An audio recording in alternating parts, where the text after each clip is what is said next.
There's a gene called GSTM1, which is a first line of defense for your gut. So as you're eating, the toxins, pesticides, plastics that come along with it, it's meant to block, detoxify, and excrete. Pee, poop, sweat, right? I'm missing that gene. Don't have it. Not even what version, what variant. I literally don't have that piece of instruction in my human DNA. So I got sick from the same thing that didn't make him sick because I couldn't process it properly. That is what truly opened my eyes to there's so much more to health and wellness and wait to get sick and manage it.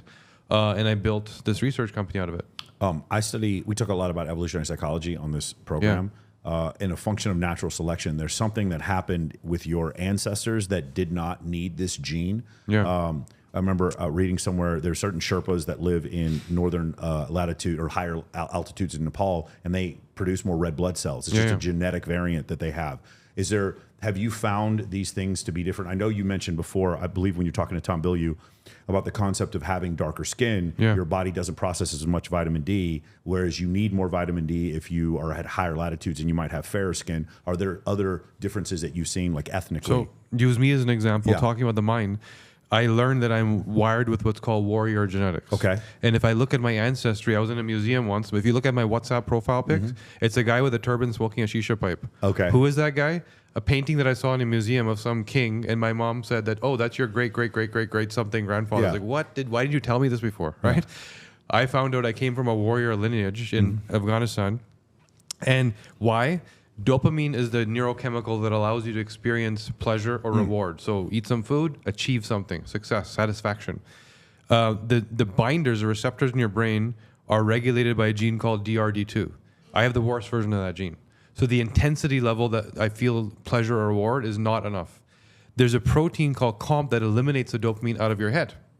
I have the fastest possible version of that. So when it comes to seeking reward, the warrior that's leading the pack, I can't get enough satisfaction. Always taking the next risk, always doing the next big thing, right?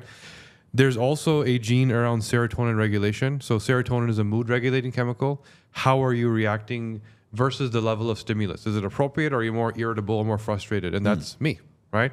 So the mechanism is serotonin allows your brain to prioritize all the stimulus around you.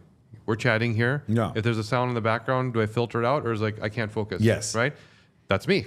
So I have this heightened level of awareness. Every little detail matters, and I'm highly reward seeking. That combination equals high functioning anxiety. I can't stop. Everything matters, trying to perfect everything, trying to do everything, warrior genetics, right?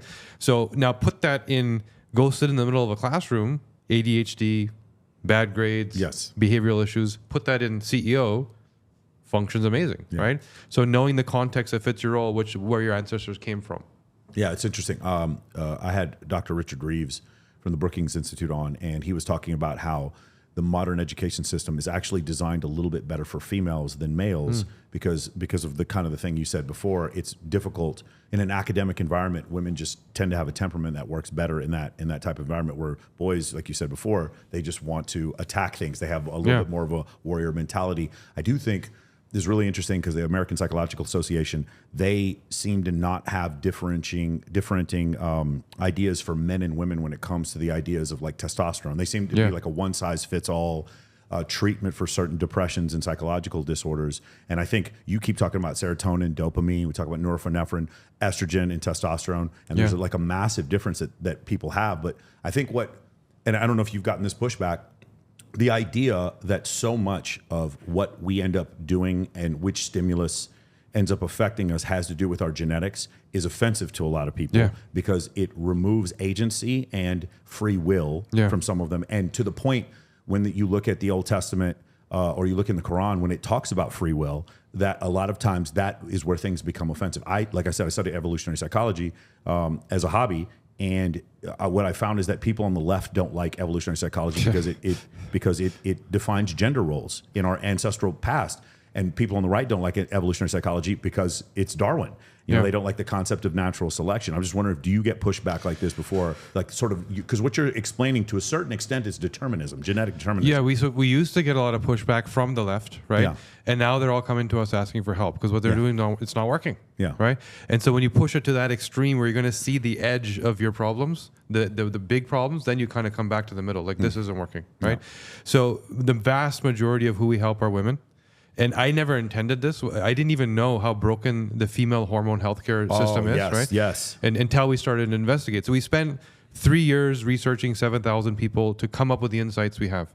And in that, the vast majority of who needed the most help was women. And it was never the problem that they were dealing with. It was always something deeper at the hormone level that wasn't being addressed, because you're supposed to have hormone problems. You're a woman. You're supposed to have a crazy menopause. You're supposed to have PMS. You're a woman. Versus there's genetic wiring that is unique to each woman, and then inputs, environment, nutrition, lifestyle that lead to different outcomes, which is why some women are doing fine, right? So when we look at all that, today, when I'm dealing with a woman, which happens a lot, it doesn't matter what they're talking about. The first thing we always work on is their nervous system, their anxiety, their traumas, and their stress. Even though they're coming in for fibromyalgia, or they're coming in for hair loss, or whatever it is, right? And why? Because the estrogens that are more dominant in a woman, irrespective of if you're an androgen dominant woman, estrogen dominant woman, you're still going to have more estrogens than a man, right? Turns that fight or flight into not a warrior response, but a worrier response. Heightened sense of awareness, looking for problems, storing fat to be fearful of famine, right? Trying to protect the tribe. That's what happened for tens of thousands of years. When fight or flight happened, men went to battle, women protected the tribe. So you're wired for that. Put that in 2024, where everything's going to trigger fight or flight. You're going to have these outcomes that you see in women where you're solving the wrong problem. You're trying to mask all these diseases that are really rooted in nervous system